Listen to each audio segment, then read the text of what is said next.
அனைவருக்கும் வணக்கம். இந்த பேரணியை முன்னெடுப்பதற்கு உந்துதலாக இருந்தவர் நமது சிட்லப்பாக்கம் ஆய்வாளர் திரு சிவகுமார் அவர்கள். அவர்களை நாங்கள் மரியாதை நிமித்தமாக சந்திக்க சென்ற போது இதுபோல விழிப்புணர்வு பேரணி நடத்தினால் சரியாக இருக்குமே, பயனுள்ளதாக இருக்குமே என்று கூறினார்கள்.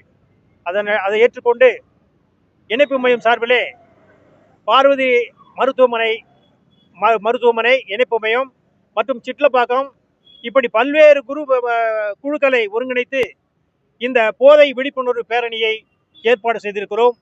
இந்த பேரணியின் நோக்கமானது தற்போது போதை கலாச்சாரத்தினால இளைஞர்கள், மாணவ மாணவியர்கள் உட்பட அனைவரும் பாதிக்கப்படுகிறார்கள். மாணவர்கள் மட்டுமே நமது இந்தியாவின் எதிர்காலம் என்ற நிலையிலே அவர்களின் வாழ்வு செழுமையாக இருக்க வேண்டும், அவர்கள் அந்த மாதிரி போதை பழக்கத்திலிருந்து விடுபட வேண்டும் என்ற நோக்கத்தோடு இந்த பேரணியை ஒருங்கிணைத்திருக்கிறோம்.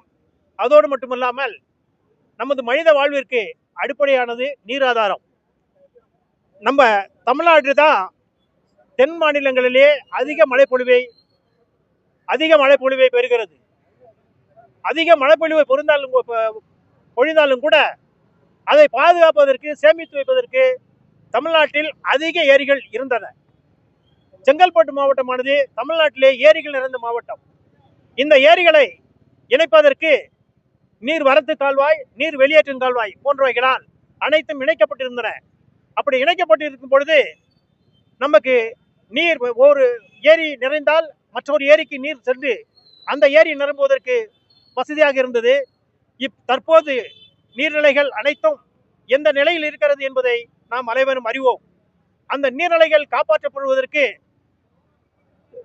மாநில பசுமை தீர்ப்பாயம், மத்திய பசுமை தீர்ப்பாயம், உயர்நீதிமன்றம், உச்சநீதிமன்ற அமர்வு அனைத்தும் பல்வேறு தீர்ப்புகளை வழங்கியிருக்கிறார்கள், அறிவுறுத்தி இருக்கிறார்கள். அதன் அடிப்படையிலே 2007ஆம் ஆண்டு தமிழ்நாடு அரசு ஒரு வழிகாட்டுதல்களை பிறப்பித்திருக்கிறது. அந்த வழிகாட்டுதல்களை பின்பற்றினாலே ஏரிகள் அனைத்தும் பாதுகாக்கப்படும். அவைகள் பின்பற்றப்படாத காரணத்தினாலே இப்பொழுது மழைக்காலங்களில் மக்கள் எல்லாம் கழிவுநீர் கலந்த தண்ணீரில் வாழ்வதும், மழை முடிந்த பிறகு ஜனவரி மாதம் முதல் வருஷத்தில் 6 மாதம் காசுக்கு தண்ணி வாங்கக்கூடிய ஒரு துர்பாக்கிய நிலையில் நம்ம எல்லாம் வாழ்ந்துகிட்டு இருக்கோம். இந்த நிலையை போக்க வேண்டும் என்று சொன்னால் நீர்நிலைகள் பாதுகாக்கப்பட வேண்டும்.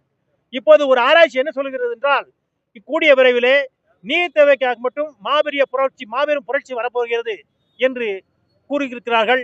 இது நமது மானுட சமுதாயத்திற்கு மிகப்பெரிய பாதிப்பை